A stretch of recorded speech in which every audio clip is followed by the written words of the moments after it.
Saluna Striker, thank you so much for the follow. And from Castle Rexworth and the Rexworth Estates, I bid you good morning, good afternoon, good evening, wherever you are and whenever you are. My name is Rexworth, Lord Rexworth. I'm joined once again this week by Zoe the Demon Fox, and we're going to be continuing our reading of The Realm, A Tale of Blood and Souls, which Zoe has written, and written quite well, I might add. So well that, Zoe, I understand you've started work on another book. Yes, I'm working on A Tale of Mercenaries, Black Hole Conspiracy. Nice. Love it. That one has, without revealing any details, chat, because we want to keep all this secret. If you like the fantasy vibe that we've been getting from The Realm, this other one that Zoe's working on has got a bit of a cyberpunk and space travel vibe to it. So if you're fond of cyberpunk, Blade Runner, even old shows like Robotech and Macross, maybe even Akira, then you'll like this. She's cooking up something good. You're gonna love it. Yeah, there's the handsome Lord. Hello, Jen. Hello, darling. Good to see you. And Ruby, thank you for the hydrate earlier. I am not only do I have 2 bottles of Topo Chico with lime tonight, but also got a very big mug of throat coat tea, which, considering everything that we get through with reading ASMR each week, I I kind of need it, and it's also making me glad I'm only doing maybe a stream every other day this week, rather than having to go back to back some nights. I don't think my poor voice could handle that. Because Ruby's still in chat. Surprised she hasn't gone crazy yet. Well, I think if she sees your tweet from earlier today, Jen, she's likely to go completely mad. She'll go absolutely potty, even. Yes, those of you who don't know, Genevieve posted that I guess, Jen, you got one of those random drawing things asking you who your Valentine's going to be for this year. And, well, chat, guess who the lucky lad was that whose short straw got drawn there? It was me. It was me. So yeah, the internet has decided, and according to the judgment of the Auditrice Mécanique d'Analyse Cardinal, I am to be Genevieve Yosso's Valentine this year. Which, hey, that's fine. That's fine. So yeah, Jen, chocolates, flowers. Do the full Monty on that. So yeah, expect something something around Valentine's. Yes, plenty of chocolates and some red roses, or maybe a bouquet, a variety bouquet, or something like that. So yeah, and who knows? Maybe I'll even come bearing a bottle of prosecco with me or something. I know it's your favorite. Anyway, let's see real quick. Zoe, do you have anything you want to plug? Just my card, which has like 8 different links on it. Right. Oh, and by the way, chat, Zoe's Twitch page is tagged on my stream title. So do click on her screen name, give her a follow if you haven't already, and follow her across all platforms: Twitch, YouTube, Twitter, everything. So yeah. Yeah. Oh my God. Yes. Date me now. Well, I did ultimately win that boyfriend application contest. So yeah. Coming soon, or am I joking? Oh, are you? I don't know. Are you joking, or aren't you? Anyways, And as for me, all links available at my website, lordrexworth.com. Lordrexworth.com is the website. Twitter is at Lord Rexworth. Got the Throne page if you're feeling generous, throne.com/Lord Rexworth. Also, do join the Castle Rexworth Discord if you're over the age of 18. And, finally, I want to push this a little bit more aggressively now. If you ever happen to miss a stream, especially if you'd like to get caught up on the reading ASMR sessions, all of them are available on my YouTube page.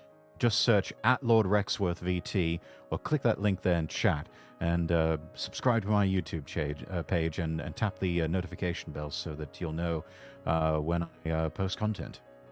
So, with all of this out of the way, let us begin tonight's reading of The Realm, A Tale of Blood and Souls. And we begin with Chapter 30, Callista, Saint of Decay. Another day, another meeting with Petra. For one, Calico was let straight into the throne room instead of being forced to wait. She marched up to the high throne, noting that, other than her and Petra, the throne room of Hexad was completely empty, not even any guards. She started to kneel. "I've no time for pleasantries, Fallen. Stand." Calico quickly stood back up. Petra's head was lazily propped on his arm, and he sat up only slightly. He seemed bored. "I've been hearing interesting rumors, Fallen. The listener has decided to cease his listening. Blackrock's vault has been burglarized, and most interesting of all, I hear tell of a being with a power to claim souls. What do you make of this?" Calico quickly put her thoughts together, starting with the easiest to give herself time to think. As far as I'm aware, the only thing stolen from Blackrock was my old crown. We both know it has no power, so... Petra sat up fully, holding up a hand to silence the Fallen. "Nay, I've heard the Queen of Hell has been regularly stealing from there." "Interesting, isn't it?" Petra chuckled and Calico's eyes widened. If I may ask, how many artifacts have been stolen, if you know, Your Highness? Petra spun his hand round idly. "Oh, somewhere in the double digits as far as I've heard." Petra's fist clenched. Asbestos was a fool to allow the Queen to regain her memories. Oh well. "What do you know of Cagliostro?" Not much. His motivations are unknown to us all. A little spider told me his codices are still missing. Perhaps he's become active to locate them? Petra rubbed his chin. Perhaps. He gripped the high throne's armrest idly. "Tell me, Calico, this rumor of a new queen, is there any validity to it?" Calico hesitated for a moment. What should she say? "Your silence is telling enough, Fallen. While the rumors of their powers are troublesome, perhaps for the time being, this is a good thing. I'm sure once they step into the light, they will face the fox for dominion of the Obsidian Throne. If they kill each other, the problem will solve itself. I have a task for you, Calico. Locate this fledgling queen and offer your assistance. The faster we bring this new one forward, the faster we can finally deal with the fox." Of course. I'll do everything within my power to find her. "Very good. Now remove yourself from my sight. I'm tired of looking upon your corrupted form." Calico nodded, bowed, and quickly exited the throne room. Normally, she would walk outside the city limits, wander into the forest, and then open a rift straight to Grimir's cabin. But today, something compelled her to just walk down the main road of Hexad for a while. Some of the citizens looked at her with fear or disgust, taking their children with their tiny wings and halos and hiding away in their homes. Yet some, a number that increased almost daily, did not gaze upon her with hate any longer. Calico shyly looked down at her sandals. Whatever was compelling her onward drew her down an unassuming alleyway. Compared to human cities, one could eat off the ground of an angelic alley, metaphorically speaking. Calico walked until she was roughly in the middle of the alley, then stopped. She could smell something rotting and pressed a hand to her mouth. A wet slap came from behind her, and she quickly turned, coming face to face with a very pale angel, dark hair shrouding their eyes, an open wound allowing their intestines to slip from beneath their tunic and onto the ground. Calico gagged and looked away as the rotting angel slowly stuffed their organs back into their body and held the wound closed until it regenerated. A grey warpstone crystal grew rapidly out of their arm, and they simply grabbed it, broke it off, and tossed it lazily behind them. How is my beloved holding up? Calico shook her head slightly, still gagging. Callista, we've talked about this. You smell like you just died. Take a bath. She paused, eyes widening as she turned back to the rotting angel. Callista, I'm sorry. I didn't. Callista laughed softly. I take no offense, Alexandria. I apologize for the smell. I was out of the capital for the past few weeks on business for Petra, and I haven't had a chance to relax or regenerate my body. Is Morgan well? Calico looked at a distant point just over Callista's head. While the power of a saint held the angel's body together, she was quite literally a walking corpse.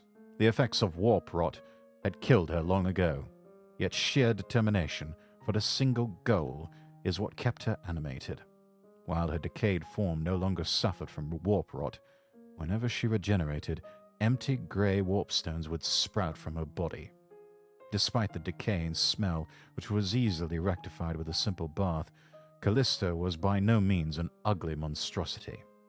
Her undead body held a sort of unnatural beauty, but the knowledge that some part of her could fall off or rip open at any moment had conditioned Calico to be prepared to look away. Morgan's as tough as ever. She's still mercifully tired of fighting, but she still wields her sword as if it were her own. Callista smiled in reminiscence.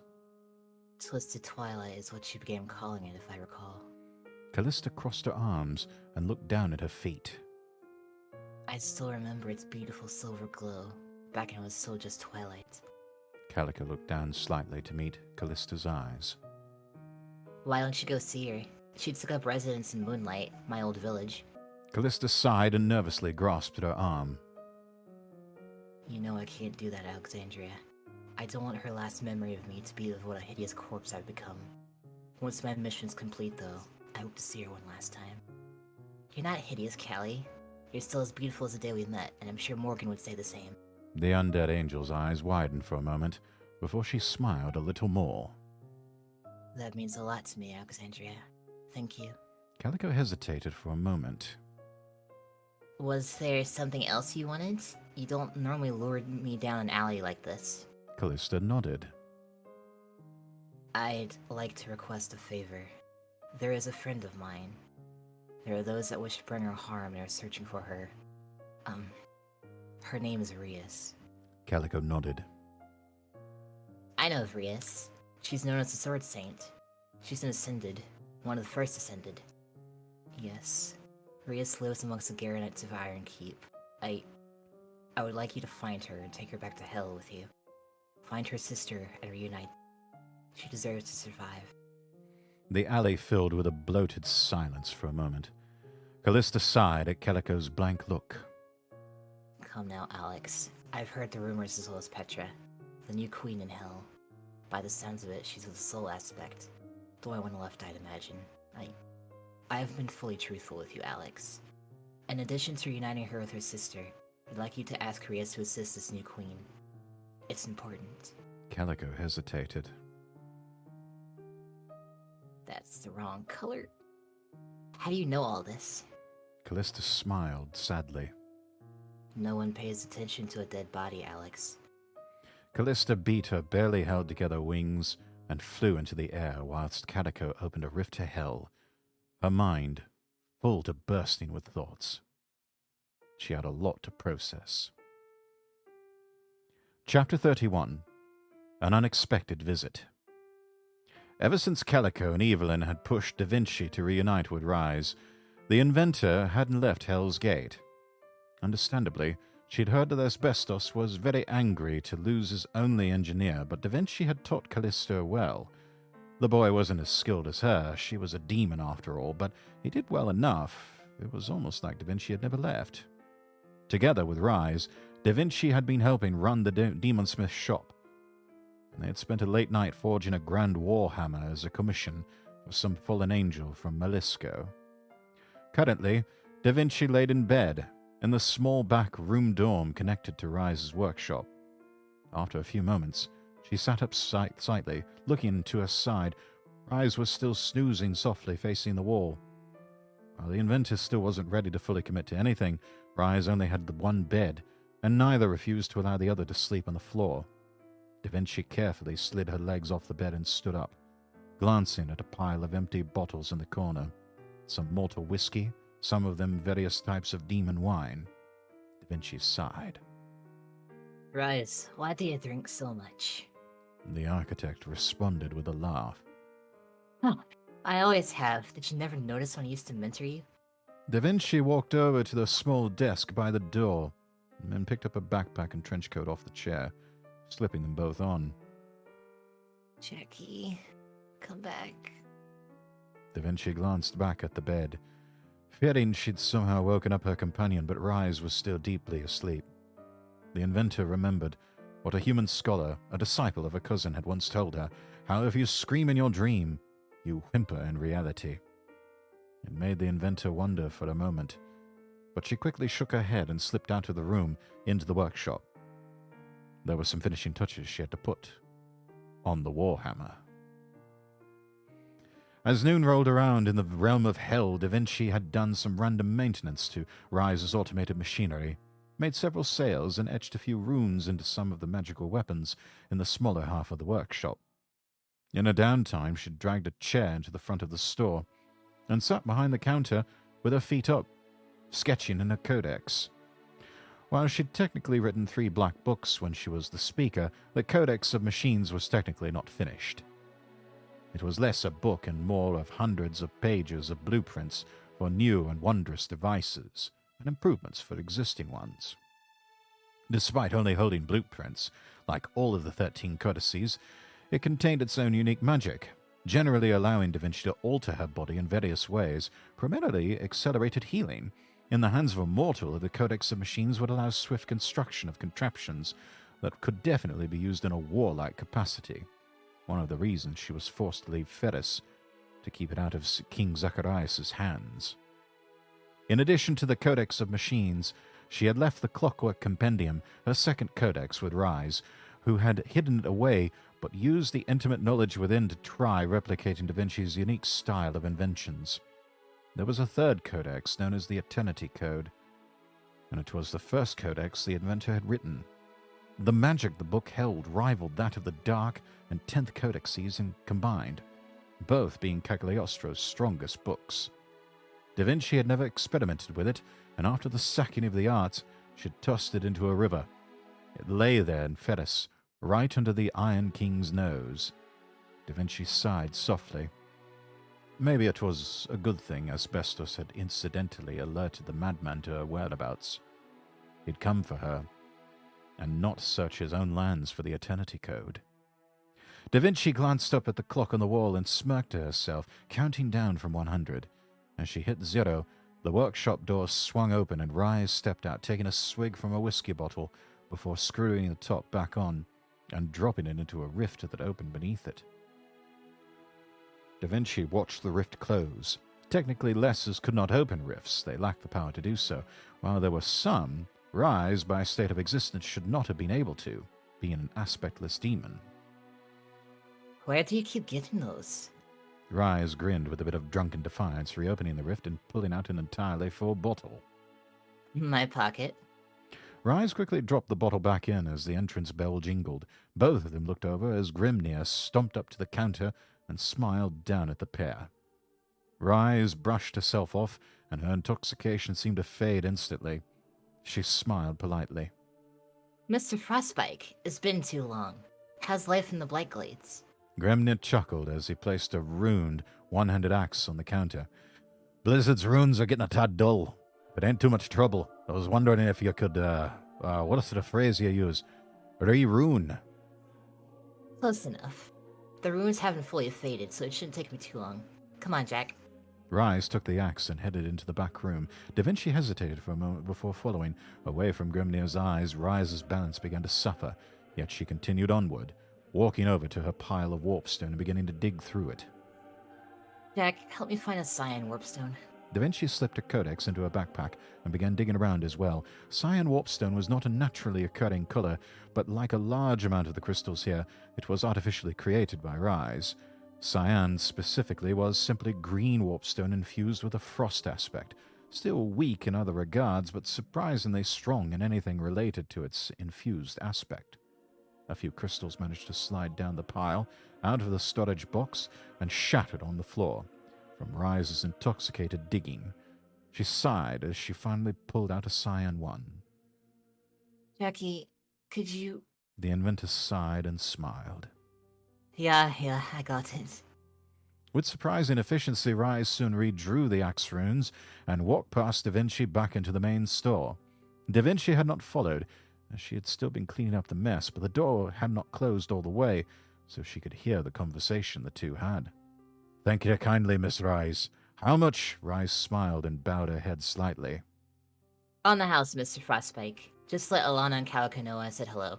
Grimnir chuckled. "Aye, I will." There was a single footstep before Grimnir spoke again. "Rise, I've got a question for you. You ever dipped a finger into the river of death?" Da Vinci raised an eyebrow, growing concerned as she heard Rise shakily reply. Yes. There was a short hesitation before Grimnir spoke again, his voice lowered. "There's no need to be afraid, Architect." If Zoe finds out. Grimnir sighed. "I know. Believe me, I know. This is for the best, though. The Queen of Souls is going to need your support. None of us will let anything happen to you or the inventor Rise." Grimnir began to walk away again, speaking normally. "Maybe next time I'll carry the girls on my shoulders and bring them here for a visit." That'd be nice, Grimnir. Rise giggled, but as soon as Grimnir had left the store, she sat down on her stool and sighed. Da Vinci slipped out of the store. What was that about? Who's the Queen of Souls? You were listening? Da Vinci sighed. You don't close the door hard enough when you're drunk, Rise. The architect brushed her hair out of her eyes with her fingers and looked away sheepishly. It's nothing. Are you afraid of Zoe? Did she... The bell jingled again, and both of them faked smiles looking over at who entered. Hello, welcome. Rise drifted off, her eyes widening in horror. A cracked wooden mask, painted white and ever smiling, approached the counter, attached to a robe and hooded figure. A dark chuckle emanated from beneath it. Ah, Cagliostro, okay. Ah, Rise. It is truly a pleasure to finally meet the great architect. I've heard many things about you. All good things, I promise. Da Vinci stepped up to the counter, one hand reaching back to the clockwork axe, sheathed in her backpack. Her single eye glared angrily. What do you want, Cag? Cagliostro pressed 3 fingers to his forehead and sighed, shaking his head. Memory is such a fickle thing, cousin. I did tell you I wanted to visit. He rubbed the chin of his mask. I'm surprised you forgot. You did try to kill me with my own codex when I mentioned the idea. He did a slow twirl, looking around the shop. You have a nice place here, architect. Thank you. Oh, well, I'm here, cousin. He quickly turned to facing Da Vinci again. I have a question. I'm aware you do not have any of mine, but have you any knowledge as to the whereabouts of my books? The inventor shook her head. None at all? Cagliostro sighed, slipping his hands into his sleeves and going silent for a moment. I see. Are you sure? Da Vinci got slightly frustrated. I don't know where your goddamn books are, and I wouldn't tell you even if I did. She recoiled slightly as Cagliostro slammed his hands on the counter.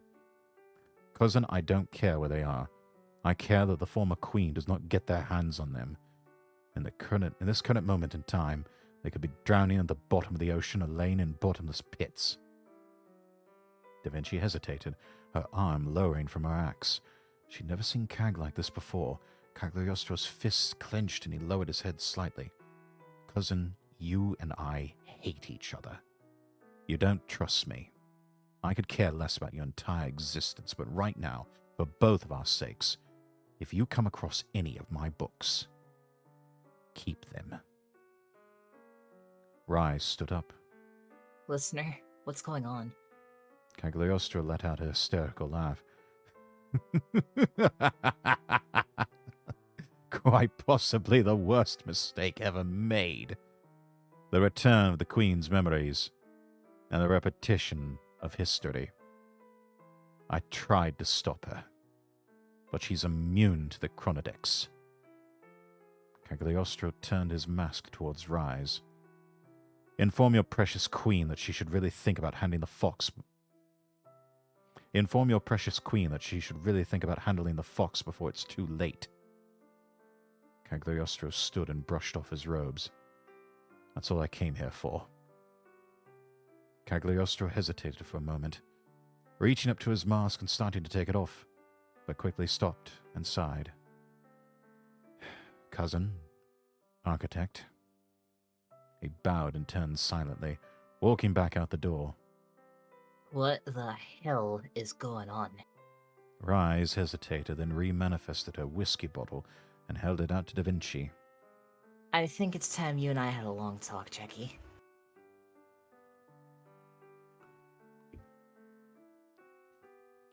Chapter 32. The High Saint of Blades. With the plan decided on, Evelyn and Styx stopped at the cabin to check on Eris and to make sure Calico was watching the little demon. Styx was relieved to see that despite Cagliostro's damning words, Eris had not gotten worse and could wander around the cabin for short periods of time. Salem proceeded to open a rift to a random field in the dark steppes, taking Evelyn, Styx, and Phobos there, before the Saint of Madness himself left them to locate Argos. Styx sighed, popping her coat's collar up against the rain-swept, windy fields of the dark steppes. What makes you think Lara will do any better? Remind me? Styx looked at Evelyn for a moment and smiled softly. Because she's his sister. He'll be hesitant to kill her. He's been looking for all his time, right? Besides, it's not like anyone needs to die. I just need openings so I can touch Argos and claim him. Evelyn slipped her hands into her pockets, a corroded halo offering a faint light source. A lightning bolt lit them up for a moment. Phobos laid in the grass, seemingly pretending to be dead. Evelyn smirked and kicked one of its metal limbs. Having fun down there. Phobos let out a wheeze and stood up to his hunched-over state, metal clanking softly. Not very talkative all of a sudden, huh? Styx patted Phobos's head. He needs a vessel to speak through, otherwise all I can do is wheeze and laugh. Evelyn's eyes lit up in realization. Ah, so that's why you never talked back when I still attended Dark Saint meetings. Styx walked over to Evelyn's side and pointed to a high-up light that pierced the dark clouds. What's that, Ev? Oh, that's Pergatus, City of Flame. Another lightning bolt crackled across the sky, offering enough light to briefly see the fortress city far in the distance. They say you can see that beacon no matter where you go out here in the steppes. Styx nodded with slight fascination. She looked at Evelyn, noting how focused the Fallen seemed. She still hadn't crushed any warpstone. Ev, are you feeling okay? The angel nodded her head, not verbally answering. Alright then. Man, what's taking Salem so long? It's freaking cold out here. Evelyn wrapped her rotted wings around herself to shade herself from the rain and wind. Phobos stood up to his full height, towering over the pair. His piercing red gaze stared off into the darkness, and after a few moments, one of his metal claws rose, pointing. Evelyn and Styx followed the claw and saw a lantern heading their way. Two individuals, barely visible, but heading their way. Faster than I expected, to be honest. Is Alara ready? Styx smiled nervously. Just gotta tug on her soul and she'll be here in an instant. Carkid Comedy, thank you so much for the follow. As Argos got close enough for his lantern to shine on Styx, Her eyes had already changed to their green and purple variant. She used Soul Blight like a walking stick to lean on, and smiled softly. Styx stepped forward slightly and held out his hand, like he was showing Styx off.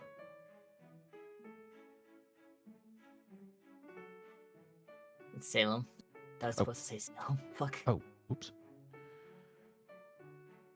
Here she is, Argos, the Queen of Souls, the one who has laid claim to your dear oldest sister. Salem quickly melted away into shadow. Argos pulled his angelic and mortal blades from their sheaths with a smile that did little to hide the anger the Archangel felt.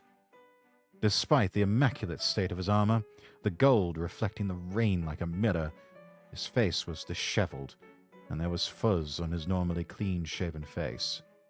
Styx felt a little bad. This man had been searching for a letter for so long, and now...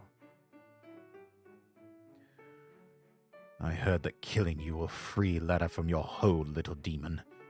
How about you lay down and die? Make this easier for all of us. Styx shook her head. As the Queen of Souls, that wouldn't be very queenly of me, would it? Argos, up to this point, had been holding the chain of his lantern and his angelic sword hilt at the same time. He placed the lantern on the ground and got into a battle stance. We're just gonna talk or what, bitch? Oh, I'm not going to be the one fighting you. Styx's hand ignited with green flame as she made a slight tugging motion. Call yourself a queen. You won't even fight me yourself. Fine then. Send in your replacement, your highness. The honorific dripped sarcasm, but Styx ignored it. We should stand back. Styx nodded to Evelyn, and they both took a few steps back. Argos began laughing. Bring it on. I am the guardian of the Hexawing, slayer of the fallen. I founded a combat school, and there isn't a damn soul in the 3 realms that can best me. I am the goddamn Saint of Blades. The first thing that tossed a spear through Argos's bravado was when the grass ignited and a trail of flame quickly followed, forming a bright and circular arena around them all. Wait a second. I know those flames. A silver-armored angel slammed down between Styx and Argos, manifesting a flaming sword. She stood up and tossed her hair behind her. Her wings and halo seemed to burn brightly with fire. Hello, little brother. Argos could not form words from the anger welling up inside him, so he simply snarled. I'm sorry, dear brother. Lela got into a battle stance.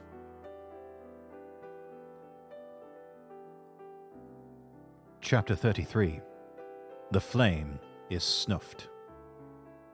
The King of Heaven sat idly on his throne, head propped on his arm. Callista, Saint of Decay, stood next to the throne as his bodyguard for the day, and at the bottom of the throne steps were some of the high saints and a few random guards. Namely, Kazakh, ever armored, leaning on his axe. Salonia, an orange-dyed, red-headed angel that had taken up the position of Saint of Prosperity after Evelyn's fall. Irina, the Saint of Battle, a fully armored battle angel, showing off some of her weapons to some interested nobles. And finally, Lazarus, a robed angel, his face shrouded in shadow, but his intentions pure.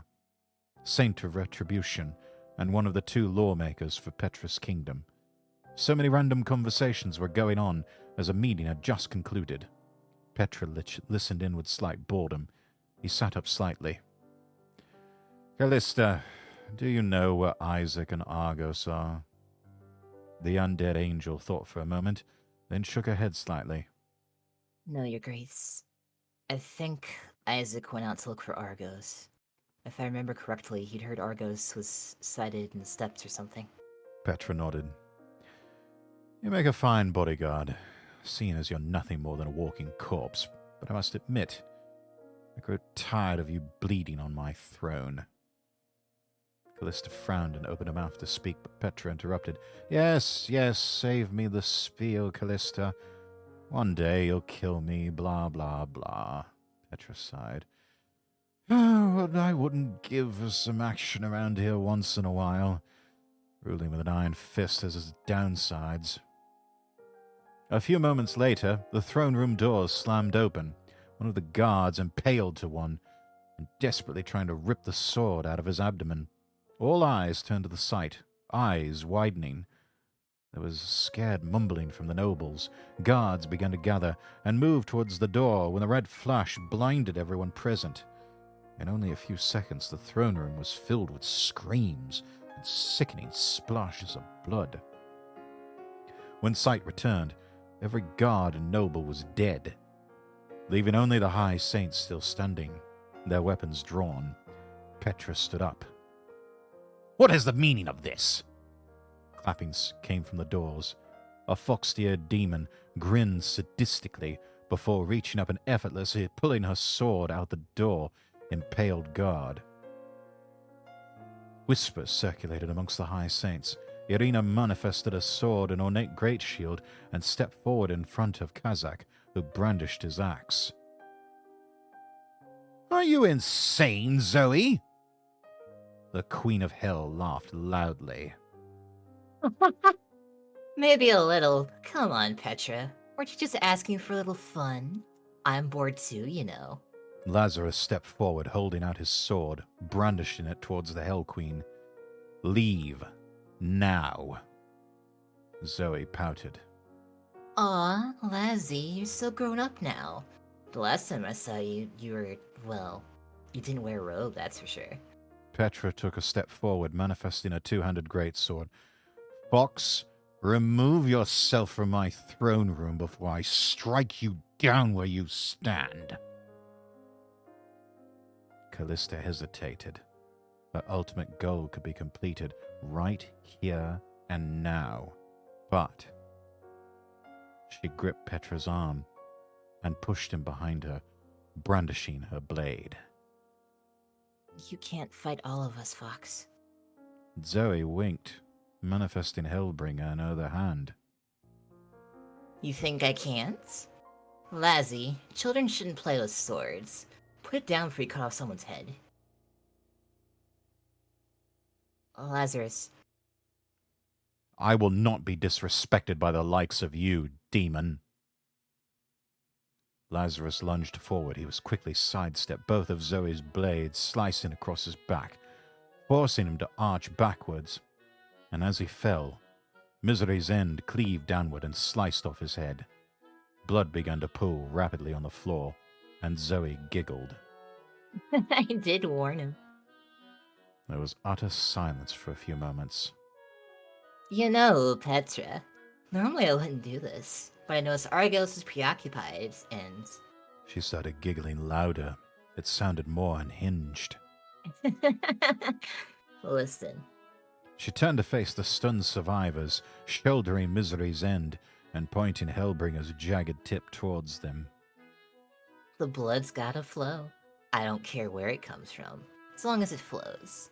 So who wants to go next?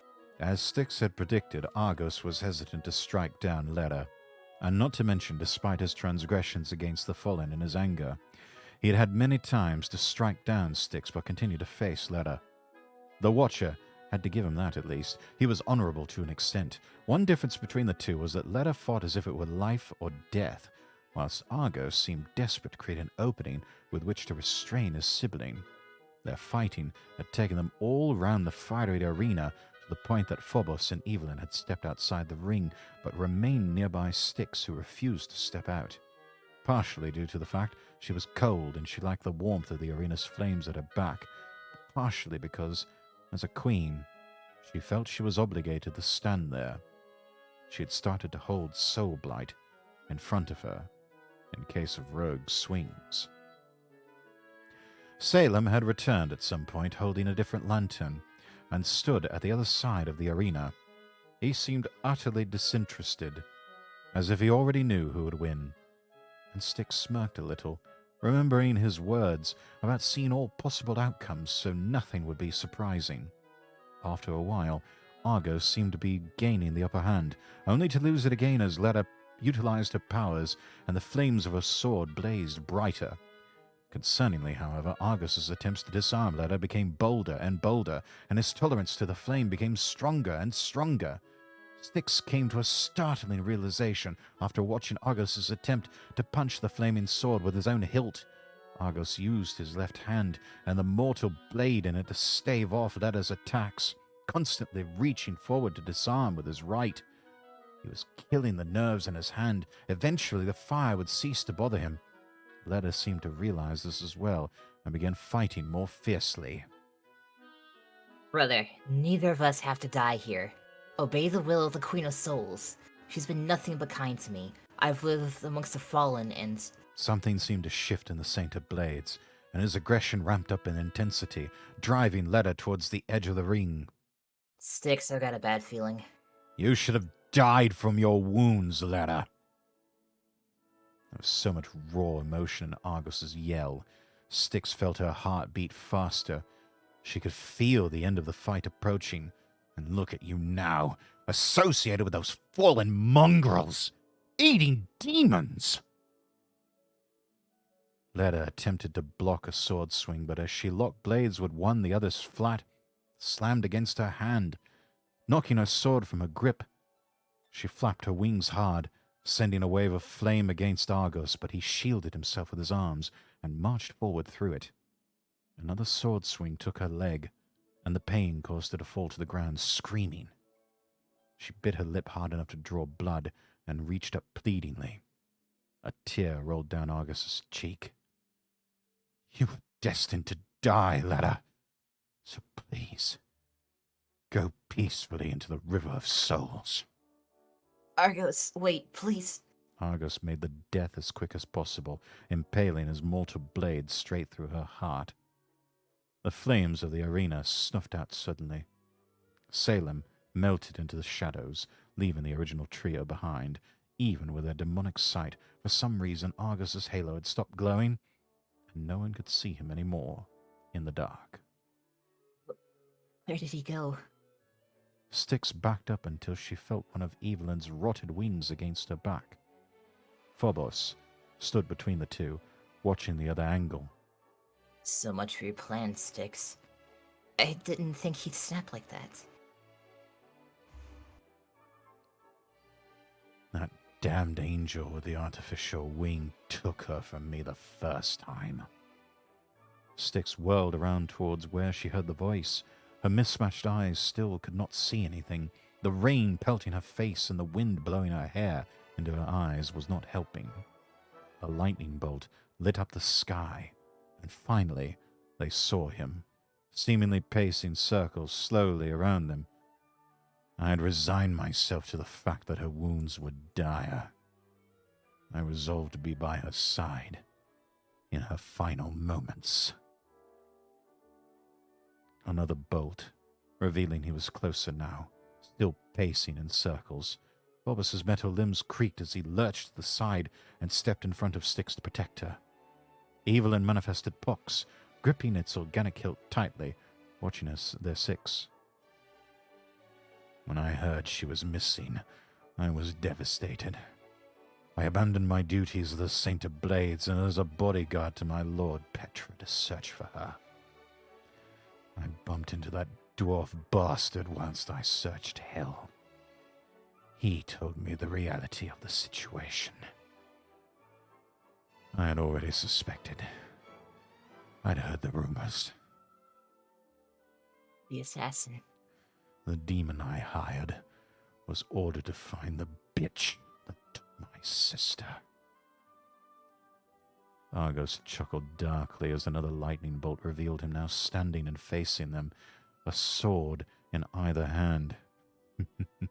I suppose, since you know about it, he found you easily.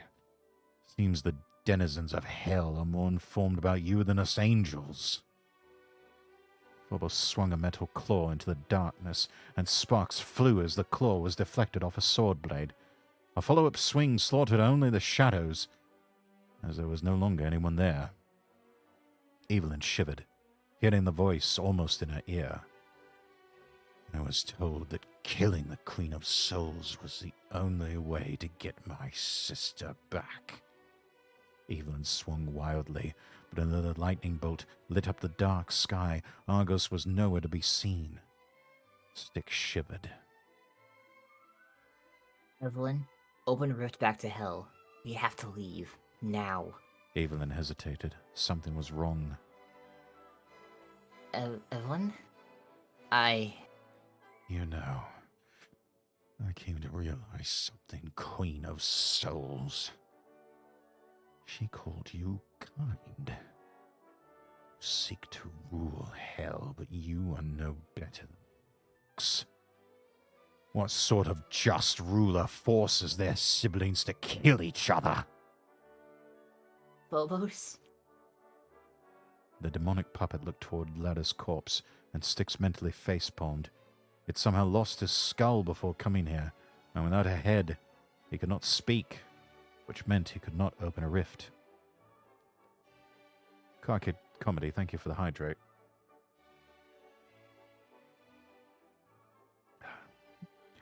Styx hesitated, then slapped his metal back. Thank you for the comment, Carcade Comedy. He likes our voices, Rex. Oh, well, thank you.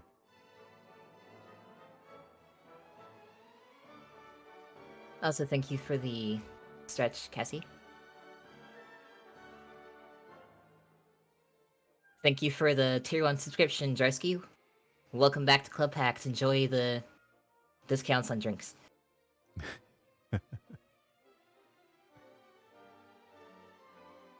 Go grab her head and get us out of here. As soon as Phobos had creaked a few steps away, Argos took up his original position and swung horizontally with both blades. Evelyn pushed Styx down, both of them ducking beneath the swings. As much as I want to see your head fly from your lifeless body, Fallen, get out of my way! Argos followed up a swing, which Evelyn barely blocked with pox. She could hear the spear's handle solidify and crack before the corrupted handle split in two. Phobos wheezed and attempted to barrel into Argos, but the Saint of Blades sidestepped, driving both his blades into the metal cage at the Saint of Fear's core.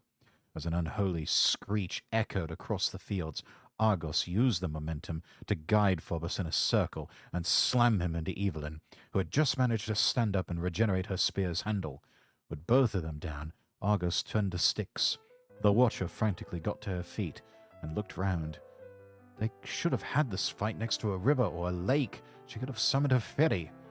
She couldn't use one of the coins as the rift would close as soon as she was through, and she refused to abandon Evelyn and Phobos. She unfolded her scythe blade and got into a battle stance, gritting her teeth. Guess it's my turn. Argos laughed loudly, walking towards her, blades at his sides. I'm going to make your death as slow and as painful as possible, demon. Styx gripped Soulblight tighter. Once I take your soul, I'm going to erase half of it and leave you with whatever broken, jagged garbage remains. Argos let out another laugh before lunging forward. Styx raised Soulblight's handle, letting out a scream as one of Argos's swords slammed against the spot she was holding the scythe.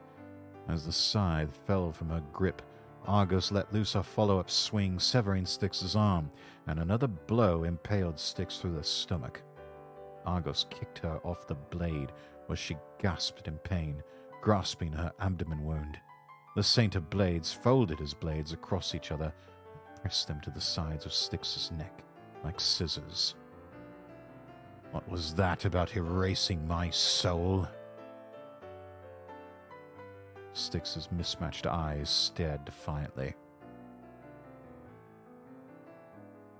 I still intend to do so. Argus turned his head to the side, slightly confused, as he heard a squelching noise. He watched in frozen horror as Phobos had gripped Lada's body, his claws wrapped round her head, and with a single move raised her and slammed her skull back down with enough force to crush it into nothing. Blood and brain matter scattered around the impact. Argos's face became red with pure rage, and he let go of both blades, pulling his third sword from his sheath and running towards Argos, screaming in emotional agony and an utter need to destroy the puppet. Sticks slipped out from the swords.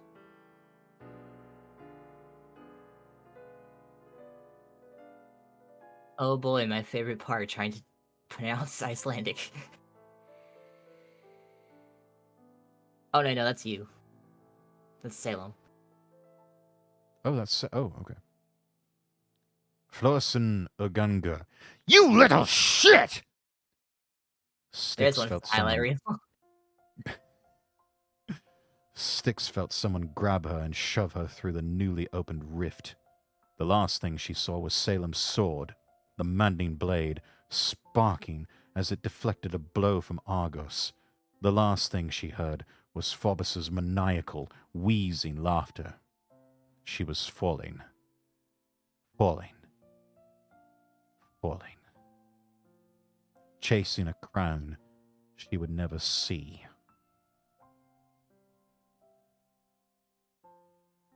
Damn, Chapter 34. Scream. What's that? I need more characters to scream because you do it so well. Oh, I have to use it sparingly. My poor voice. Talk of which, hang on.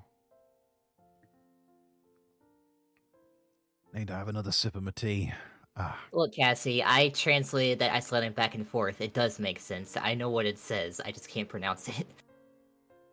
I can barely pronounce it myself. Rossen Ugango, I think. That scream broke me. Oh. You should have heard his first scream like 2 streams ago when he said silence. I've got that as a redeem, by the way, Car Kid. If you look through there, I think it's somewhere. Yeah, there it is. Let me play it for you. Silence! Thank you for the hydrating stretch, Cassie.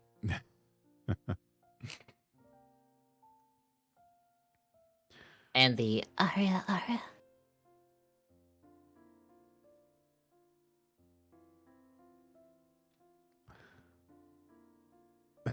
Anyway.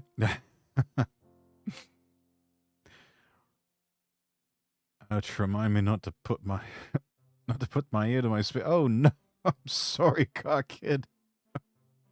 Did you scare him again? I think so. He had the speaker up to his ear. Oh no. Oh dear. Sorry about that. Right. Continuing on. Chapter 34. Iron Blood. Styx was woken up by the cold. She was used to it usually, but this was significantly chillier than her passive coldness. She shakily stood up and saw the dried blood on her stomach. Her eyes widened and hotter at her missing arm. Suddenly her head felt as if it were splitting open, and she fell back to her knees, crunching against the snow underneath her.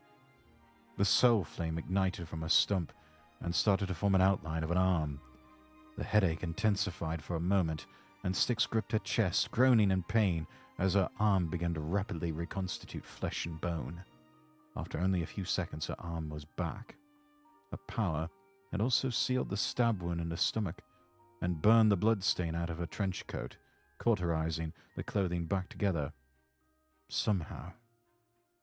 Styx wasn't sure how flames could reform clothing. Whatever. She sighed and stood up, sighing in relief as she managed to ignite the soul flame in her left hand again. She snuffed it out and looked around the snowy plain she found herself in. Am I in Garrity? She tried to tug on Salem's soul, but when he didn't manifest, she remembered he was likely still fighting for his life. The Watcher sighed. That meant she couldn't call on Phobos or Evelyn either. Not to mention that she'd dropped Soul Blight. So here she was, in the land of the Northmen, without her scythe. A quick check of her pockets showed her coins and pistol were gone too. Fuck.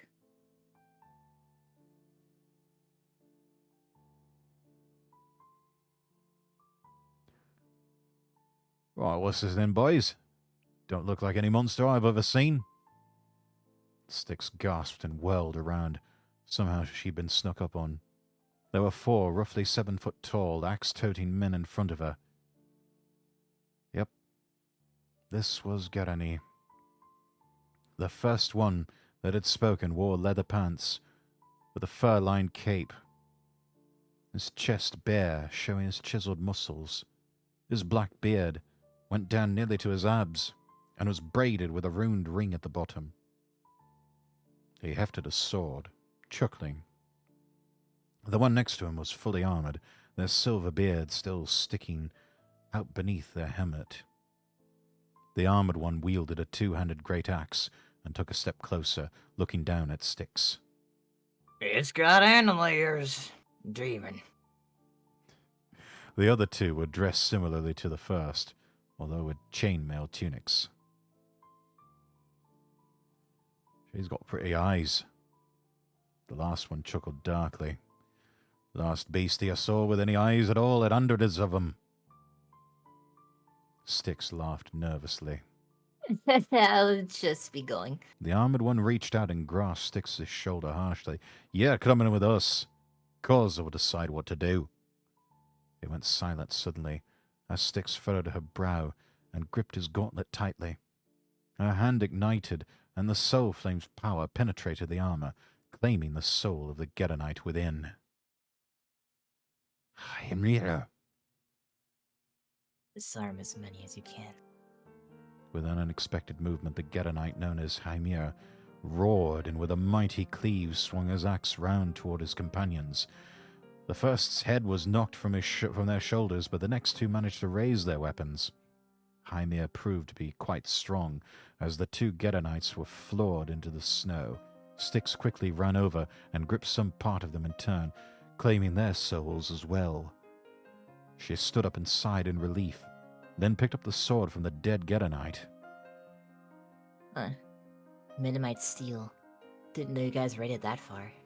She looked the only one she knew the name of. Hey, Hymir, take me to Kos. Damn Blackbeard pack. Indeed, Carkid, indeed. Zoe lunged forward, locking blades with Callista, grinning sadistically.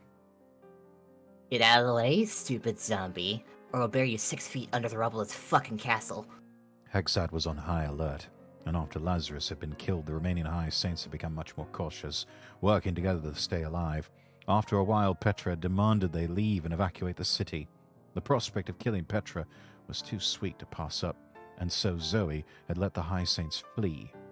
Except for this stupid undead one, of course. The Queen of Hell shoved Callista away, raising her swords just in time to block Petra's gigantic greatsword. The force of the swing slid her slightly across the floor. She giggled. You're strong, Petra, but are you strong enough to beat me? Callista charged from behind, and Zoe simply contorted her body around and kicked the undead angel hard in the stomach before sliding under Petra's blade and trying to stab him in the side with Misery's end. 3 pairs of wings flapped in unison, propelling the 6-winged king away from the strike. He landed again, wiping sweat from his brow. Aw, getting tired, Petra. You know, for a tyrant, you sure do seem to care about this shithole's people. Ha! Tyrant! Petra laughed out loud, glancing to his side to see Callista regenerating her body and slowly standing again. Compared to you, I am the kindest man in the realms. Zoe took a step forward, raising Hellbringer. When the throne room doors flew open again, Argos dragged his feet slightly, blood splattered across his armor, and a crack in his halo, but he still stood strong. Can't a man be by his sister's side as she leaves this world for the next without the city plunging into chaos? Argos wiped rain off his face. Zoe turned to face the Saint of Blades and grinned. Ah, Argos. There you are. Argos looked at Petra and Callista and jerked his head towards the doors behind him. Zoe sighed. Why, yes, of course, save them, whatever. She grinned as Petra and Callista warily walked away, facing her the entire time. Neither Zoe nor Argos moved until the throne room doors began to close. I wish you luck, Saint of Blades. Argos let out a pained laugh. I do not need luck, my lord. The doors creaked shut, and suddenly both angel and demon lunged forward. Blades clashed, grunts of exertion echoed through the empty throne room, sparks flew out about constantly, as for once both were evenly matched. You know, with my memory back, I remember all your fancy little tricks, Argos. You better make this fun for me. I haven't had a good challenging battle since the Ancient War. They locked blades and Argos snarled. I dare say you're twice as vile and insane than you were before. Zoe giggled. Maybe. Just when it was getting good, Zoe's wrist throbbed, almost causing her to fail to block a strike. She teleported backwards a few feet, forcing Argos to charge after her. What the hell? More throbs followed. Zoe's wrist, split open innumerable times to form pacts with mortals, had gone numb centuries ago. The magically manipulated nerves only caused pain if someone tried to betray her pacts. While she had no idea who could possibly be turning against her, the suddenly constant throbs meant only one place: Gerani. Zoe angrily slapped aside one of Argos' swords and teleported back again. This isn't over, Saints of Blades, but I have business to attend to elsewhere. She vanished with a spurt of demon flame. Alone in the throne room, Argos fell to his hands and knees, dropping his swords and breathing heavily. He glanced to the side to see Lazarus' decapitated body, along with the slaughter of the nobles and battle angels dotting the throne room. Argos clenched his fist. What was this, Hell Queen? Letting us know you're back and returning to your old ways? I'm going to do a terrible idea and put both my phones on both my ears. Oh dear. Do be Is he saying careful. the same things in your chat, or are you just reading mine? I'm reading from mine. Because he said the exact same thing. Oh. Styx had decided she hated the sword she'd picked up, and as soon as she was able, she picked up a two-handed axe, like the armored Gedanite Hymia. Her limited experience with a scythe transferred a bit better to an axe than a one-handed sword, although her goal was subjugation, not killing. It hadn't taken long for her to take over a small raiding camp, claiming nearly everyone's souls. From there, she'd moved on to another camp, then another, before finally marching with a small army on a larger raiding camp on the coastline. As Gedanite fought Gedanite, Styx wondered briefly what she was doing. She longed past the I'm doing this for my own safety phase. Then again, Salem did say she needed souls to be able to hold the Obsidian throne. She justified herself with that knowledge as battle raged around her. She looked on in horror as Hymia was flung out of a tent, helmet gone, an axe embedded deeply into his skull. All fighting suddenly stopped. Out of the tent stepped a heavily armored Gedanite. He was absolutely massive, 7.5, if not 8 feet tall. The horns of his dark helm curved skyward, and the tattered cape attached to his armor was covered at the neck and shoulders by a mantle of dire wolf fur. A chain connected 2 skulls to the bottom of his armor, and in his left hand was a gigantic rectangular shield, an entire skeleton tied to it. He stepped over the man he had killed and ripped the ruined axe from their skull. Runes on the axe blade glowed a bright red, reveling in the spillage of blood. Styx had heard legends about Kos, but never actually seen him before.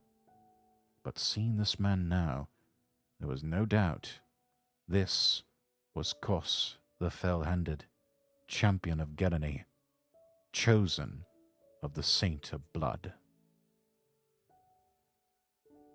I'm going to try redeem stretch at the same time on both. All right. My mother's calling me downstairs for something, so I'll be a couple minutes. All right. We'll wait Here's right here. time to rest your voice. Yes.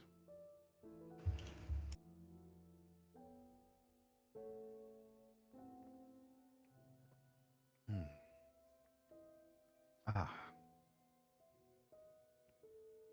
Karkid, thank you for the stretch redeem.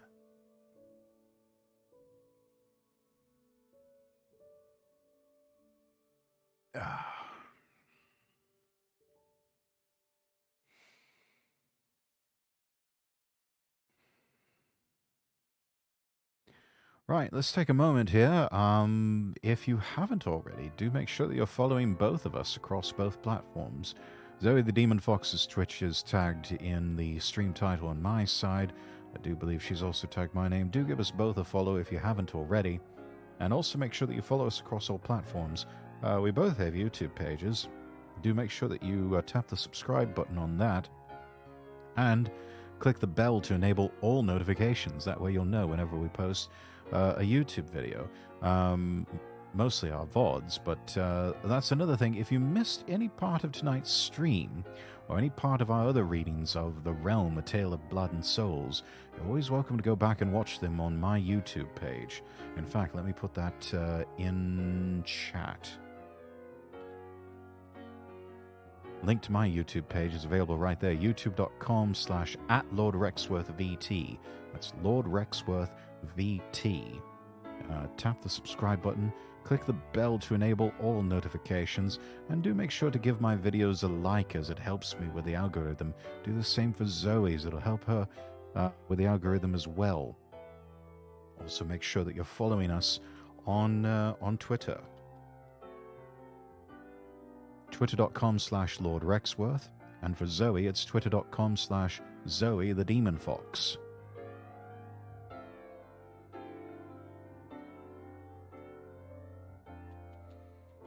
I've also got a Throne page, throne.com/Lord Rexworth, throne.com/Lord Rexworth. And then the gates are open. You can join the Castle Rexworth Discord if you are over the age of 18 by clicking the link in my chat, and keep in touch with me whenever I'm not streaming.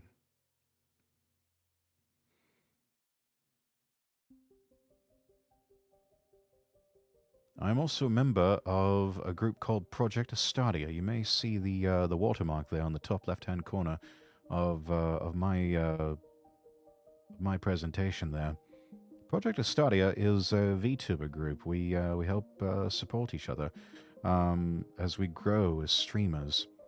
And so I do invite you to please search us up on Twitter, twitter.com/Project Astadia.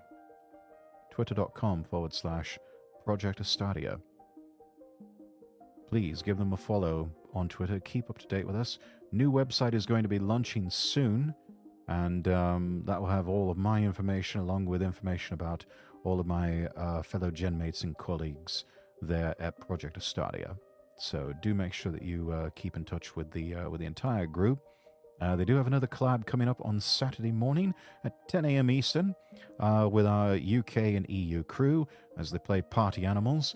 I don't know if I'm going to join them yet. I was there for last week's collab, but it proved to be such a success that we're doing it again this weekend, this Saturday morning on the North American side, Saturday afternoon into the evening on the UK EU side. That's one really good opportunity for our UK EU members to join with North American members and collab together, which is something we've been wanting to do for quite some time now. Trying to find out where in England you're from. Can't just say London, because no, actually not from London. Family's origins are from the north of England and from Scotland. So that's where my family hails from.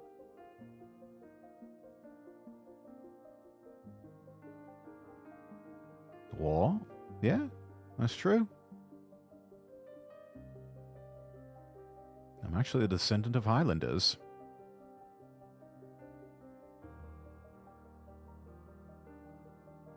I didn't know that. Well, I don't really get into it very much because it's it's a long story, but yeah, that's my family origins there. I believe, according to my ancestry DNA test, that I am well, I'm about 60% English, to the surprise of no one, but 20% Scottish, 10% Irish, 5% Welsh, and 5% Scandinavian. So an interesting combination there, but mostly English and Scottish in origin.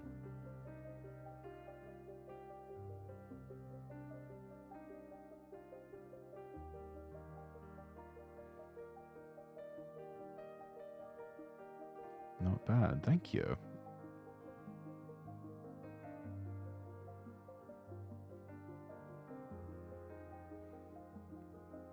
Yes, based off of research in my family tree and family history, the ancestry DNA test proved to be much more accurate. I had another one done a few years back. I think it was called My Heritage DNA.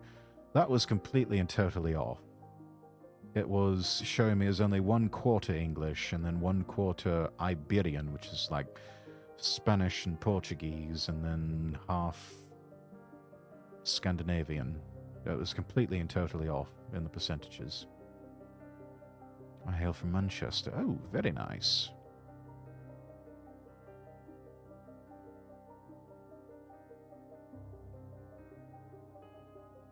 Yes, an Englishman currently living in exile in America. So, even though I've got the funny accent, I'm still counted, at least as far as Project Astadia is concerned, as being amongst the North American streamers. Manchester, it's not. It's what we call a shithole. Well, I mean, familiarity breeding contempt as it does. I think most people would say that about where they live. Very similar for me, but I'm mainly Yorkshire. Oh, Laura, welcome in. Welcome in.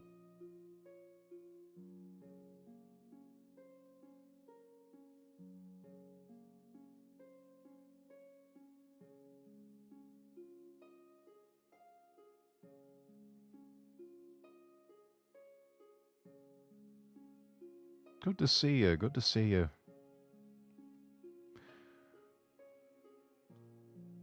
So we got Manchester and we got Yorkshire. We've got the North represented here quite thoroughly between between the three of us. I'd like to point out just how different both your background music is, yours and Zoe's.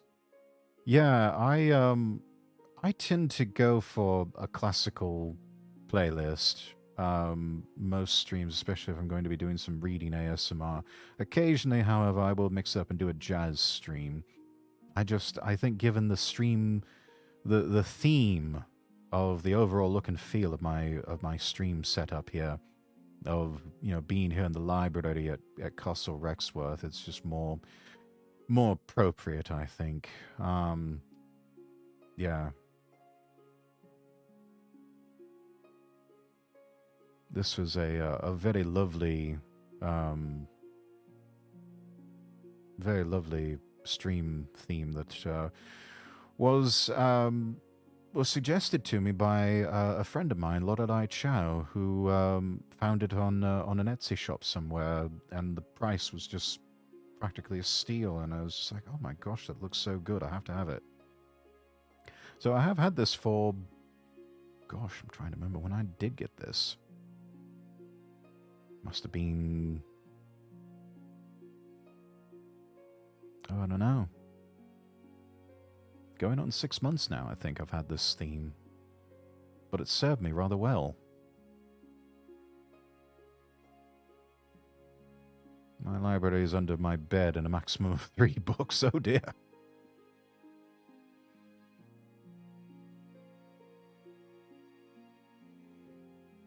Would one of those happen to be one of your dad's old Playboys? It's very nice. Yes, thank you. I have way too many books. So do I. And unfortunately, a lot of them are in storage now. I've actually had to put a lot of them into storage. Thankfully, I've got an Amazon Kindle, and gosh, that would hold that would hold entire libraries in it, given the size of the files and whatnot. I think I actually have a complete set of the Harvard classics somewhere in my Amazon Kindle library, which is really good. Which, by the way, if you're all looking for a recommendation of classic literature and other readings, Google the Harvard classics. It was never really issued as something from Harvard University Press, but it's considered. They call it the 5-foot shelf of knowledge, and basically all of the selections, everything from works of Shakespeare to Gray's Anatomy to Darwin's Origin of the Species to the Lives of Plutarch and selected works in Stoicism, Meditations by Marcus Aurelius. Basically, if you were to start with one book from the Harvard Classics and go all the way to the very end, you would have a complete classical liberal arts education. I have returned. Welcome back. Welcome back. Kindle doesn't give the same feel of a paper book. That's true. That's true. Sometimes there's just no substitute for an actual paper book. Though I will say, when traveling, I do love having my Kindle with me. It makes it so much easier. When I am at home, yes, love having a paper book. So just so much better that way. But definitely when traveling, I do like to take my Kindle with me.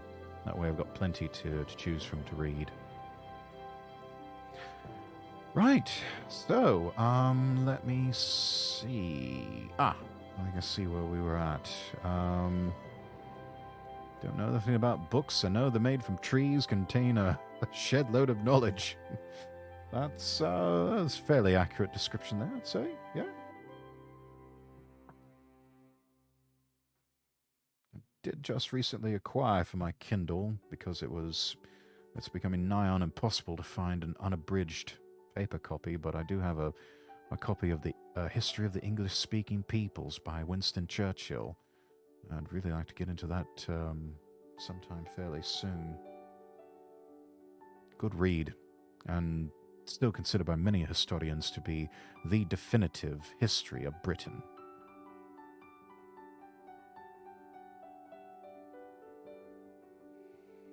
Right, let me get a hydration here. Hydration check. Consume I'll run out that of tea. What's that? Consume that tea. I have just finished consuming that, and have switched over to the Topo Chico with lime.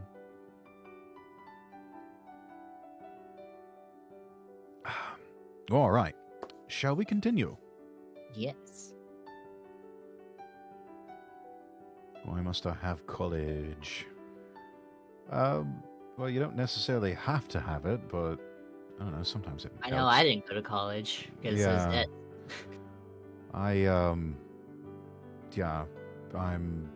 I feel like Atlas, holding up the entire world in terms of my student loan debt from undergraduate and a graduate degree. Regrets, I've had a few. Anyway, let us continue. Kos looked around slowly at the surviving warriors. Everyone, even the ones under Styx's dominion, had stopped fighting. His helm eventually turned to face Styx, and his deep voice caused her heart to stop. He did not at all sound like a Gedonite. I see, So you're the cause of all this trouble. Kos stomped towards her and Styx began to fearfully backpedal. Every day it's got to be something, doesn't it? Styx began to realize what it was about Kos that scared her. His voice was calm and calculating, far from the heavy-accented savages of Gerani. Whatever foul magic you're using to make my boys fight each other, you should know it won't work on me. Kos swung his axe suddenly, Styx barely dodging it as she backed up quickly, terrified. You are fast, little demon. I'll give you that. Styx hesitated. This man could easily and single-handedly kill all of her claimed soldiers if she tried to use them to help. But how would she get close enough to claim Kos? Styx shook her head violently. Why does she even want to claim Kos? Kos laughed loudly and began to stomp forward again. Those she had not claimed boxed her in. Kos raised his axe. You're quite the fearful one, aren't you, little demon? Stand still and I'll make this painless. Styx closed her eyes, then opened them in defiance. Her mismatched eyes stared so intently into Kos's visor that he paused. I have nothing to fear, Kos, because fear itself is on my side. A rift opened, and Phobos barreled out of it, slamming into the Geronite warrior. He snarled as the battle began anew.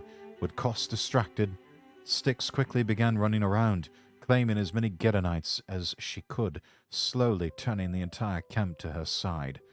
She definitely didn't need all of these souls, but now she was justifying herself by needing a shield against Kos.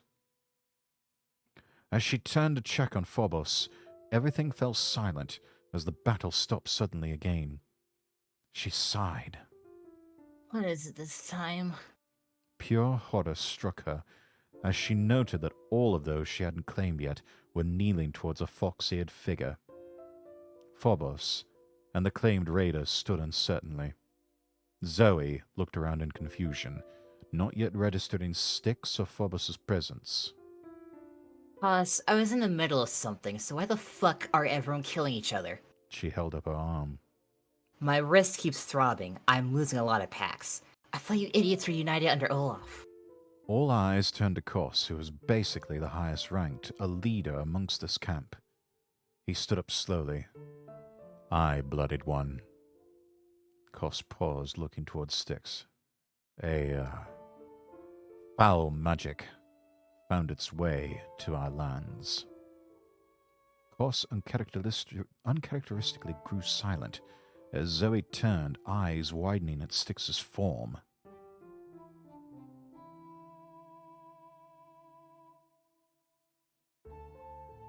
Zoe, Zoe began to laugh loudly, clasping her hands over her stomach and bending forward, nearly floored by her laughter as it became more and more unhinged. Looks like I don't need Cagliostro's help after all. The Geronite shuffled nervously as Zoe's laughter continued. Zoe finally stood up straight, wiping tears of mirth from her eyes. I would have never guessed in a million fucking years that the queen everyone is trying to replace me with is you, Styx. This is one hell of a joke. But these mindless bastards weren't fighting each other? Whew, I may not have believed it. Kos took a step forward. Blooded one. Misery's end manifested in Zoe's hand, and she brandished it in Kos's direction.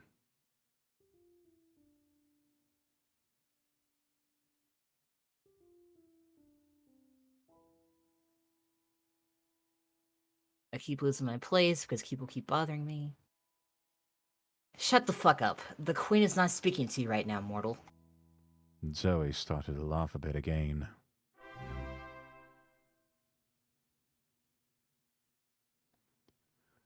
Holy shit. Holy shit. That fucking crown Salem had me go get. It's powerless. I knew that already, but now I understand why he wanted me to go get it. It fits your fucking head perfectly.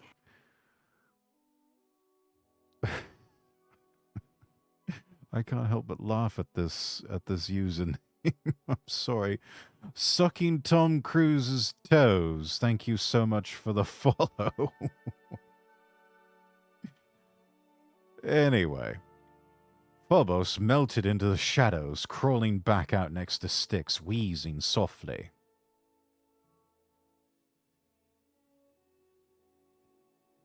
Oh, and look at that. You've got Phobos as a pet. How fucking adorable. I gotta admit, this is one hell of a scheme you and Salem cooked up. She started walking forward towards Styx. What was the plan? Get rid of Nox and company so he doesn't screw you over, then kill me too so you could have the throne yourself? You've clearly got the support of the people, stealing their souls and all. What's that godforsaken scythe that Rise make for you? Put it to good use yet?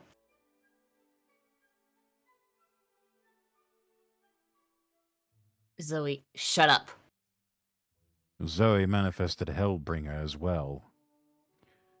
That's enough, blooded one. If you speak out of turn again, I will nail you to a fucking board and leave you to the crows. She didn't even look at the Getanite as she spoke to him. You know what? You know what?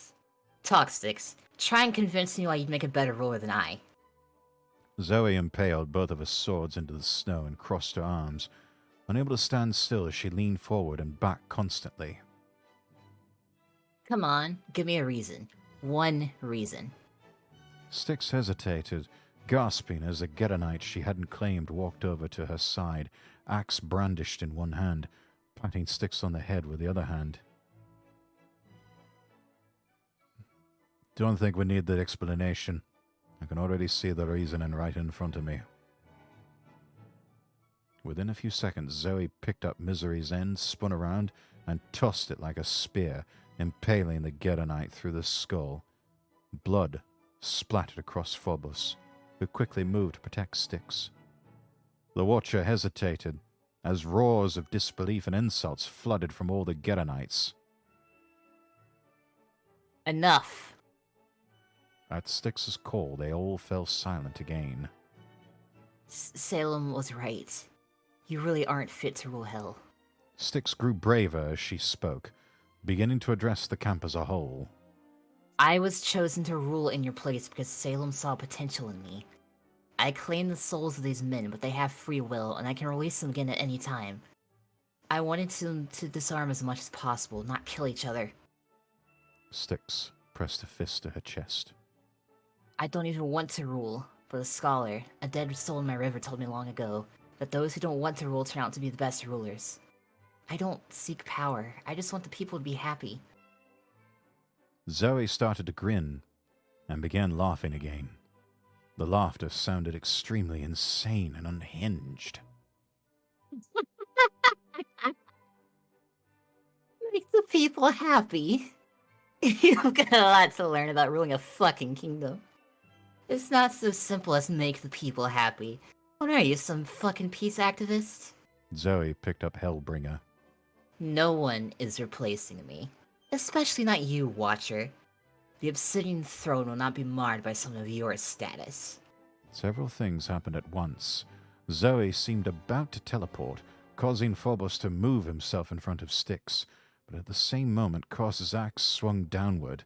Zoe reacted, turning and blocking it. She giggled sadistically. Interesting, Koss. I think you're about 10 feet off target. Styx is over there. Koss exhaled, cold air venting from his visor. I know exactly who I swung at. Zoe shoved Koss away, her brow furrowed. You dare strike your god? Koss raised his shield. Several Gedonites began to form a wall between Styx and Zoe, and the entire camp seemed to have targeted the Queen of Hell. Zoe looked around slowly, scoffing. You'd all defend this piece of shit, upstart? I am the Dark Saint of Blood, the Queen of Hell. I am your god. You are no god of ours, Zoe. Not anymore.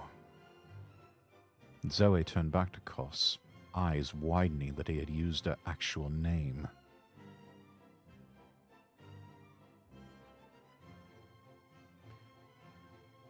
I don't think my exhale came through the mic. It did not, no. Zoe turned towards Styx, protected by Phobos and a wall of angry Northmen. Do not think you have my throne so easily, beloved.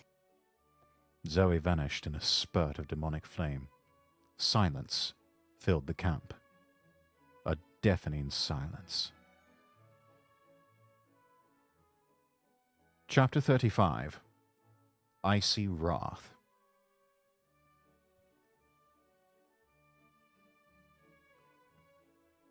The silence was broken by a Geronite sprinting into the camp and sliding to a stop in the snow. He took only a few moments to regain his breath. Kos! The Iron Keep burns! Styx looked at the messenger in shock. What? Kos seemed to slump slightly before standing up straight again. If it isn't one thing, it's always something else, isn't it? Kos started stomping over to the messenger. What set it afire? Boats! Infernal boats, Kos! Catapults throwing lightning and everflame. And acid! The soldiers have rifles and backpacks spewing steam! Kos began to laugh.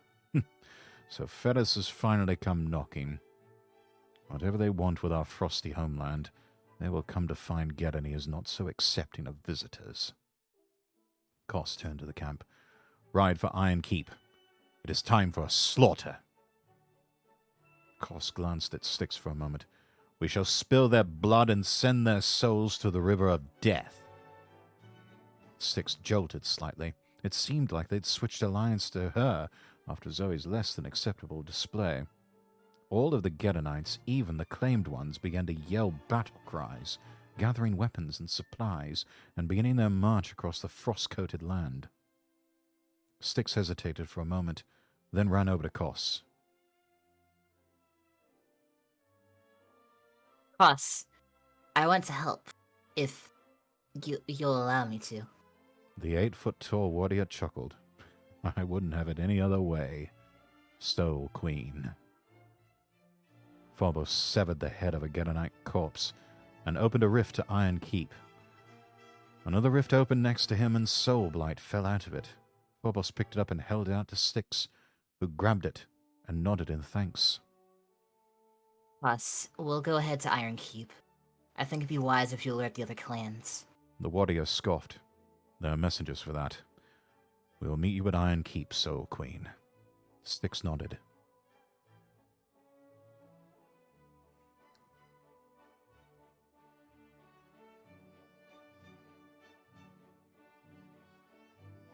My brain blinked away.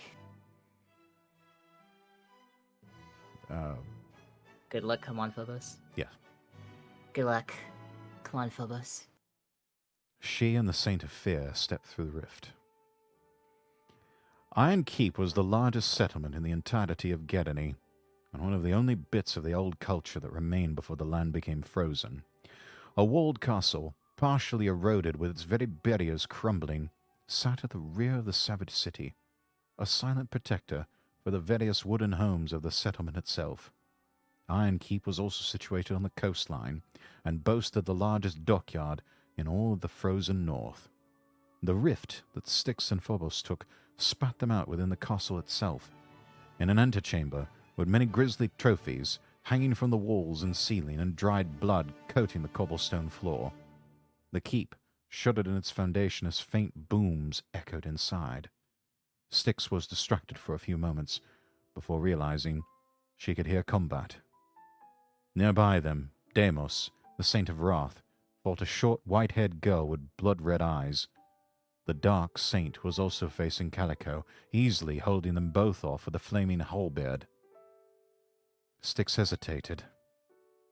Phobos, head outside. See what you can do. I'll be fine here. Phobos wheezed once before galloping off on all of his metal limbs and bursting through the entrance hall doors. Styx started to run towards the fight, but quickly slid to a stop. Deimos managed to knock Calico over, and quickly turned to block a blow from the white-haired girl, but she'd stepped back more suddenly, swinging forward, dragging her blade across the ground for a moment. a wall of ice launched itself at Deimos, whose flaming halberd melted it quickly. Styx, help Rias.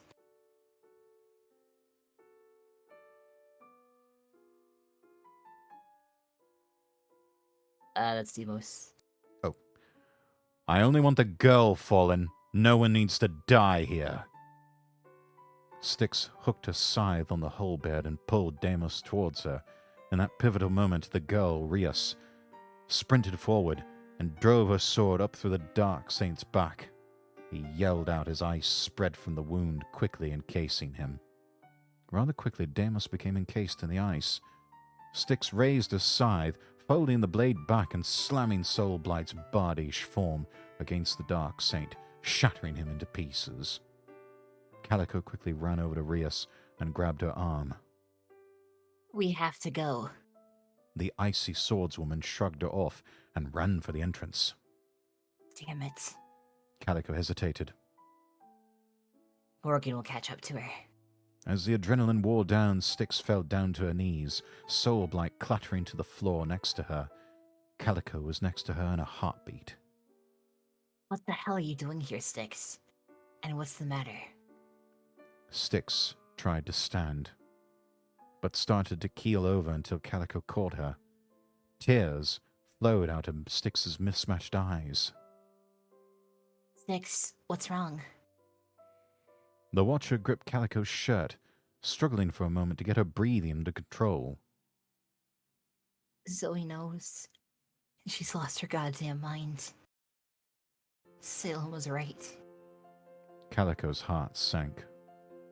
She helped Styx to her feet. Styx, go home. You're a wreck and Iron Keep is under siege. Styx shook her head. No. I came here to help the Garenites. Someone has to. Since Zoe has abandoned them.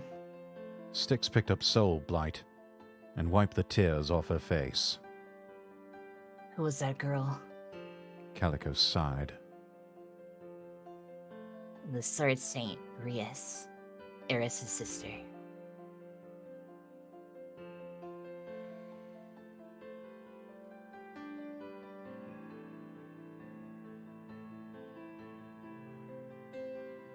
Chapter 36. The Breaking Point. Nox and Oedipus sat across each other in their council room, utterly silent. The only sound came from Cagliostro, idly flipping pages of a book he held in his hands. Specifically, it was the Dark Codex. Where he'd found it, they did not know, and why he was here, they did not know either.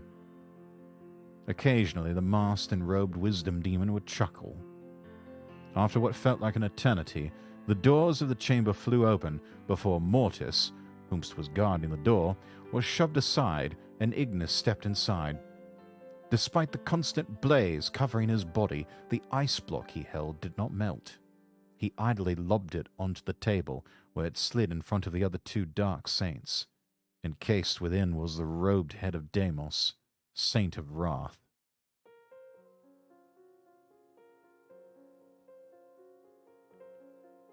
Ignis. Our numbers dwindle by the day, it seems. Nox looked over at the Saint of Fire. What happened? Ignis shrugged, roughly sitting down in a seat and placing one singed boot on the table. I think Rias killed him. So much for this plan to bring her here. She had the help of Calico and the Watcher. And what of the Queen of Souls? All eyes turned to Cagliostro. It almost looked like his mask was smirking smugly. What do you mean? What about her? Oedipus leaned forward. What's she doing in Gerani? Ignis shrugged. The spy masters must be running slow today. Ignis scratched his arm idly. Ferris is laying siege to Iron Keep. Funny timing considering the Hell Queen had one hell of a meltdown and abandoned the Geranites. Oedipus nodded slowly. A millstone, huh? Aye. Seems she and the Watcher had a falling out of sorts. Oedipus stood up excitedly.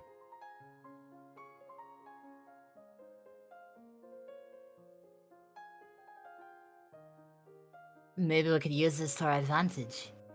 Cagliostro chuckled and pointed at the pale, horned demon. This one, Nox. She's a keeper for sure. He sat up, closing his book but keeping a hand within to hold his page. Tell me, illustrious schemer, what is on your mind? Oedipus hesitated, looking away with a small smile. Well, I think all of us here have come to realize by now that the Watcher is the Queen of Souls we've been hearing about. And obviously Salem is helping her. His betrayal can be discussed later. I'm sure that he's as well aware as we are that Celia needs to be dealt with. Cagliostro nodded. Indeed. However, I do wonder how we shall go about that. Were either of you aware that the Hell Queen attacked heaven? Oedipus's eyes widened, but Ignis and Nox did not have any noticeable reaction. I surmised she'd become bored and decided to show the angels she had returned. Nox sighed. If we had Argos. Cagliostro held up a hand for a moment so Nox would stop talking. Actually, Lord of Shadow, Argos has already fought her. It seems she's grown stronger. Honestly, Nox, there's only 2 of you left. While it seems like a strange decision, I think we should dispose of Salem's upstart before the Watcher becomes too powerful for us to handle. After that, well... Cagliostro chuckled as he gently stroked the cover of his codex. I have a few ideas on how to deal with the Hell Queen. Oedipus nodded slowly. You have secrets within that book to defeat strong demons, don't you, listener? The Wisdom Demon chuckled. Please, my dark beauty. Call me Cagliostro. Oedipus frowned slightly as the listener stood. Anyway, once the Watcher is dealt with, we need only harness her soul to drain the River of Souls temporarily and retrieve the essence of Apocalypse. With that, the Hell Queen will be no match.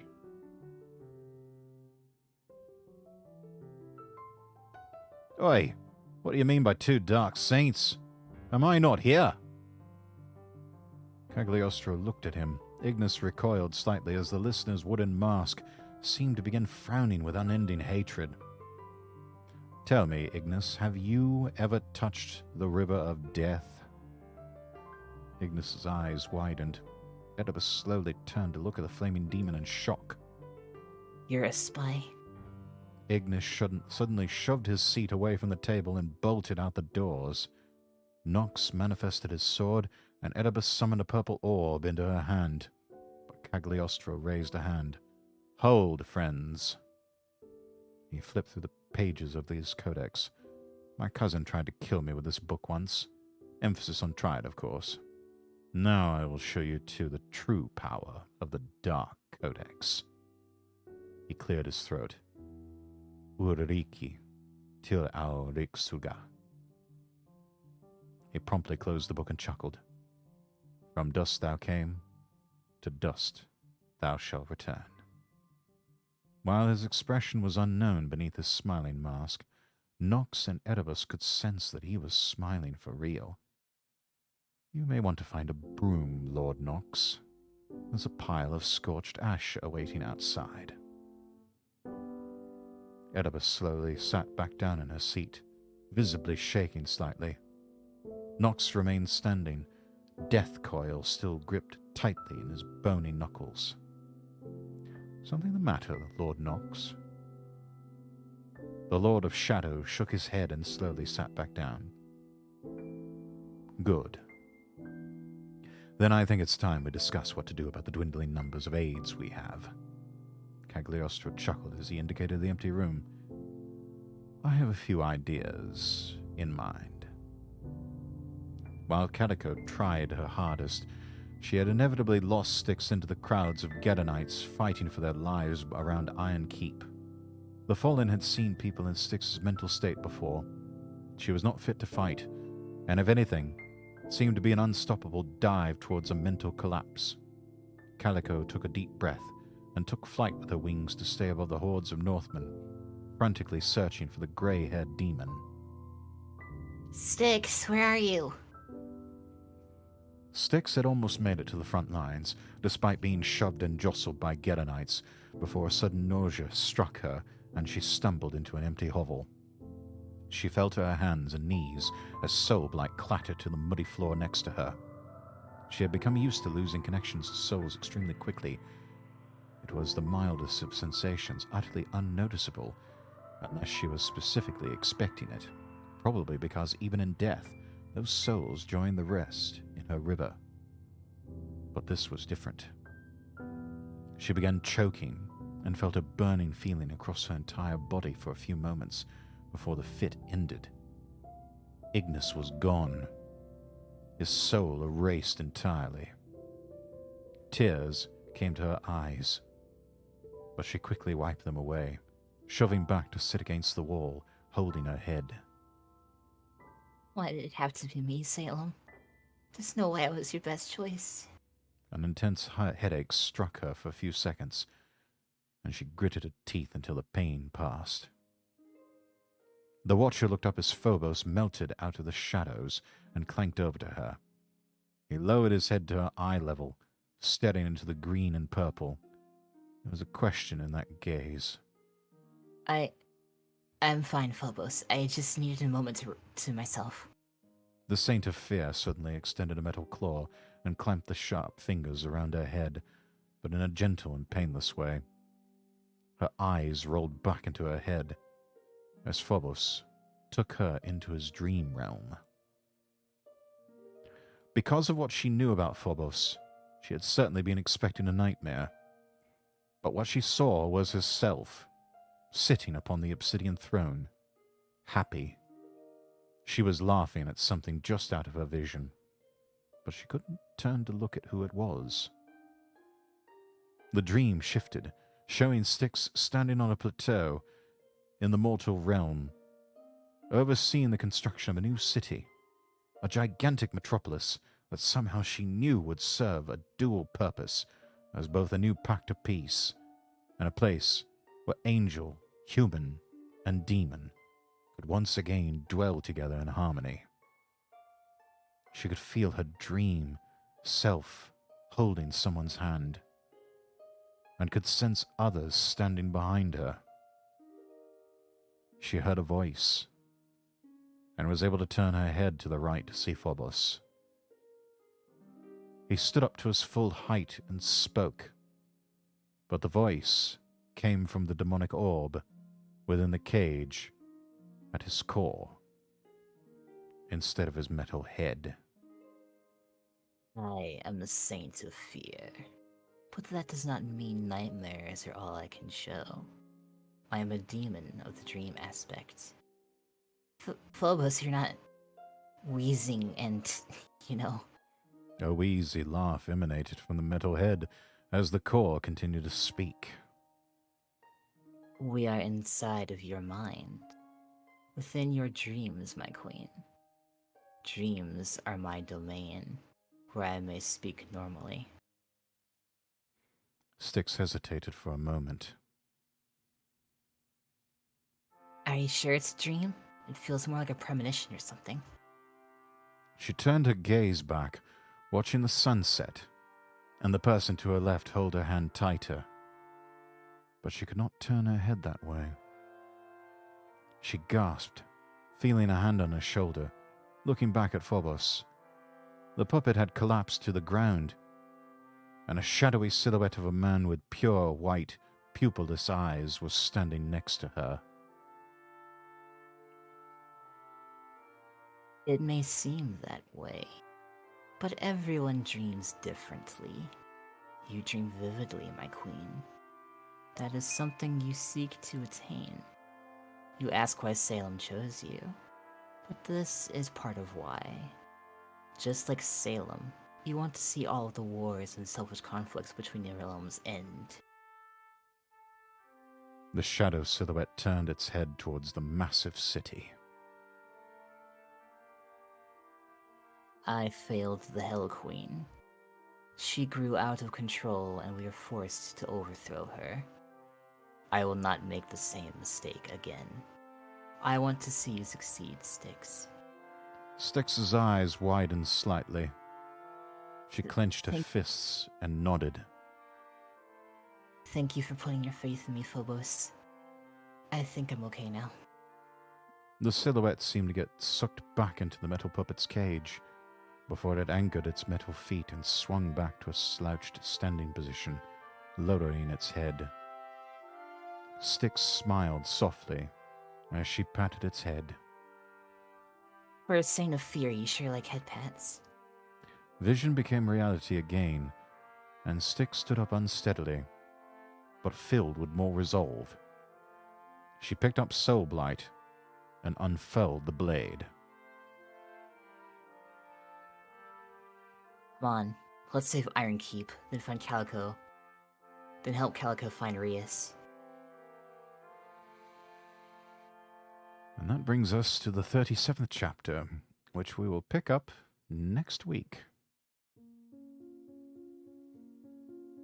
I have to stretch here for just a moment. The action's picking up.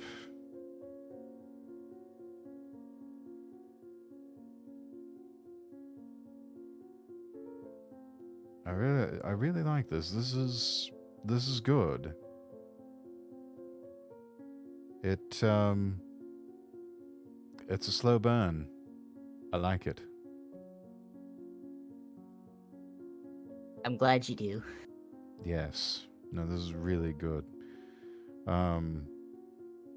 Chat, I hope you will join me in encouraging Zoe. Please publish this soon. This is so good. And really excited to see your next work get completed. Both are just incredible. So I'm having fun. This is a highlight of my week to be able to do this this sort of reading ASMR, especially of an original work like this. This is incredible. Suga, welcome in, welcome in. Love this story. Oh, I'm glad you like it, Car Kid. Remember, everybody, you can go back and watch the VODs here on Twitch, or you can subscribe to my YouTube page or to Zoe's YouTube page. We both post up VODs, and yeah, you can go back and watch the previous versions and get caught up in case you missed any portions. What's up? Not too much, not too much. We just wrapped up tonight a more reading ASMR. I need to head to bed before I hit my head on the radiator. Oh dear. Oh Yes, god. please. Please, by all means, go to bed. I'm probably going to be heading off to bed soon here too. Before we do that though, again, make sure that you follow me, follow Zoe, and keep in touch with us through our Twitter pages, through our respective Discord servers, everything. Yeah, that's just. This is just having a wonderful time here, and looking forward to picking it up next week, same time. But in the meantime, Zoe, are you gonna keep streaming for a little while longer? No, I'm gonna raid. Not feeling 100% still. Oh, okay, all right. We're going to raid as well. Did you have anybody in particular you were going to raid to? Let's take a looky here. I see that Razor and Shiroi are both streaming tonight. Let's raid Shiroi, because she's only got 4. Razor has 8. Yeah. Shiroi playing Yakuza 5 Remastered. Great game.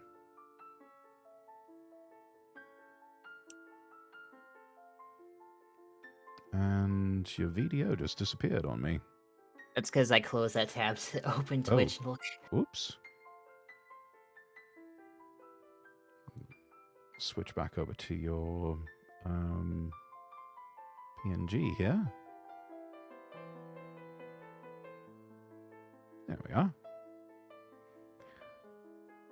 Good night, Car Kid. Thank you so much for stopping by, and again, thank you so much for the follow. Right, so let's go ahead and do that. We will set up a raid for Inatsu Shiroi, my senpai.